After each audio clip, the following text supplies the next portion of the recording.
Hi, I'm Rob Vanstone, and welcome to our latest in a series of historical videos about the Saskatchewan-Roughriders. I don't think you can talk about Rough Rider history without flashing back to 1989. Some would say it's the greatest Grey Cup ever. In fact, I wrote a book with that very title. There's so many stories about that 1989 team. In fact, there's 300 pages worth of them in the aforementioned book that I keep touting. But I'm not sure there's a cooler story than the one about Glen Suitor. Now with TSN, one of the great broadcasters you will ever see, Glen was a Rough Rider safety from 1984 to 1994. And in 1989, I think he experienced the high point of his career, the Grey Cup victory over the Hamilton Tiger Cats, and probably the low point as well, a regular season game against the BC Lions on September 30th, 1989. The BC Lions were in Regina for a Saturday night game, and it looked like the Rough Riders were going to win. With very little time remaining on the clock, BC was on its own 53-yard line, had no choice but to throw a desperation pass and hope for a miracle. Turns out the miracle came through. Matt Dunnigan threw a long pass toward David Williams, who was then one of the better receivers in the Canadian Football League, now a Canadian Football Hall of Famer. And just before the ball got there, David Williams was clobbered by Glen Suitor. Obvious pass interference penalty. There's no way they couldn't call that penalty and throw a flag in that situation. So suddenly the Lions are on the Rough Riders' 18-yard line, no time remaining on the clock, but because a game cannot end on a penalty, the Lions have one more chance. Matt Dunnigan again throws to David Williams in the end zone this time, and once again David Williams is interfered with by Albert Brown.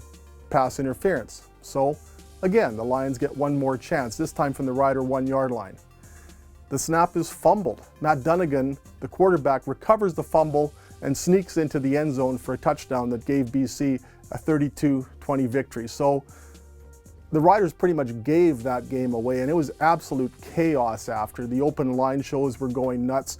Glen Suitor was inconsolable in the Rough Riders dressing room. The team's record had dropped to 6-7. After a 4-1 start, it looked like the wheels were falling off that 1989 team, and everybody was talking about Glen Suitor.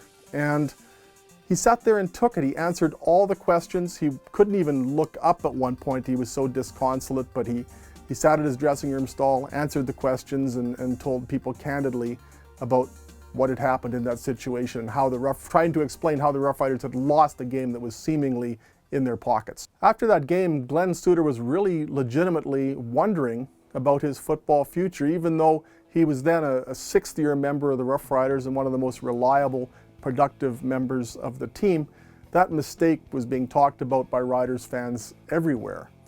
A day or two after the game, Glen Suitor met with the head coach, John Gregory, who offered a vote of confidence. He said, "You're our guy, you're our starting safety, don't worry, these things happen, I have a lot of faith in you." But the Rider fans were losing faith. It was just such a grievous mistake, and one that cost the team a victory that was seemingly assured. And there haven't been many instances of this in Rider history, or I think in professional sports history.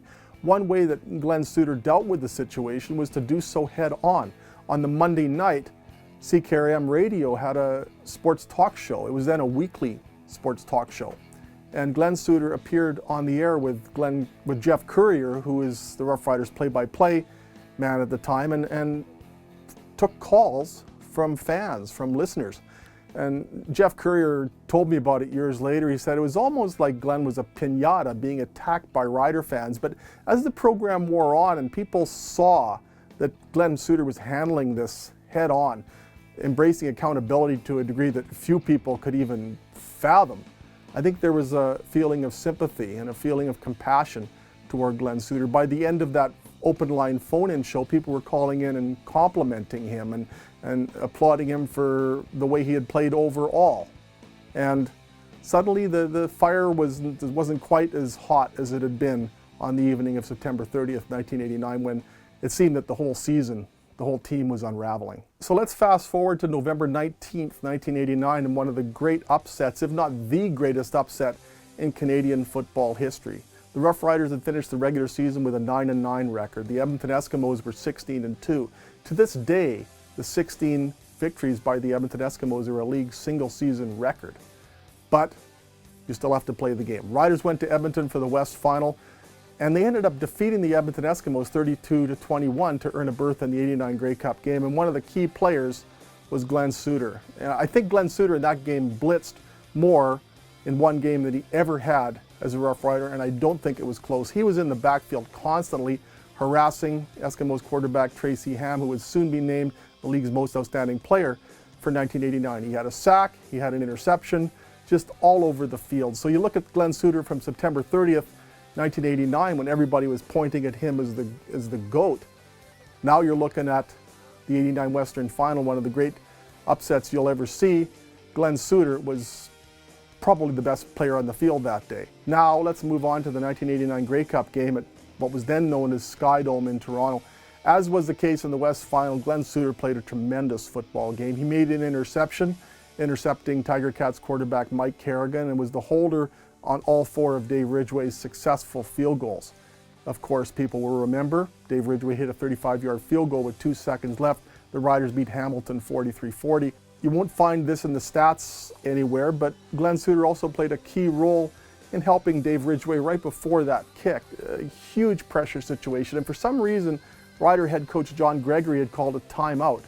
These days, it's generally the opposing coach or the opposing team that will call a timeout to ice the kicker, as it were, and make him think about that pressure kick, and in the hope that he'll succumb to the pressure. Well, so there's Dave Ridgway, there's Glen Suitor, and they're standing on the field at Sky Dome, and Dave said to Glen, "Talk to me about anything other than football." And that they did. They got through the timeout. Dave Ridgway, automatic in those situations, drilled a 35-yard field goal. But there was still time on the clock. A lot of people think the 89 Grey Cup ended with the Dave Ridgway kick. Actually, there was time for one play.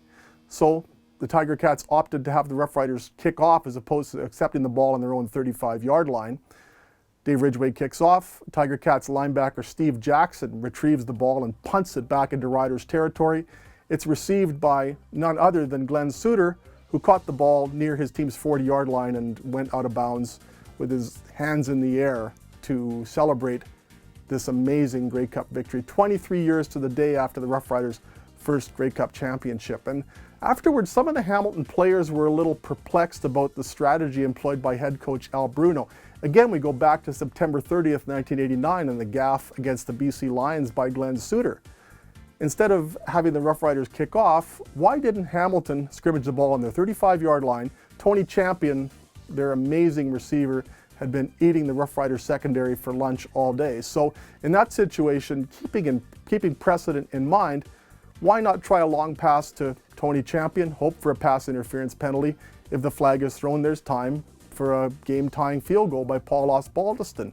But nope, the Hamilton Tiger Cats completely forgot or weren't even aware of what had happened on September 30th, 89. And it was a perfect ending, a nice form of symmetry, and I think poetic justice that the last person to touch the football for the Rough Riders in 1989 was Glen Suitor, because he'd had such a rough day against BC in that late September game. So for him to end the game celebrating a championship, it just seemed to be a nice way to tie a bow on a great football game.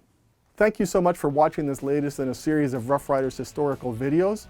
Feel free to subscribe to the Leader Post YouTube channel. If you'd like, click on the little bell insignia and you'll be notified as future videos become available. Thanks so much for spending some time with us today. Thank you to Don Beck and Clubhouse 23 for the wonderful backdrop. Take care and have a great day.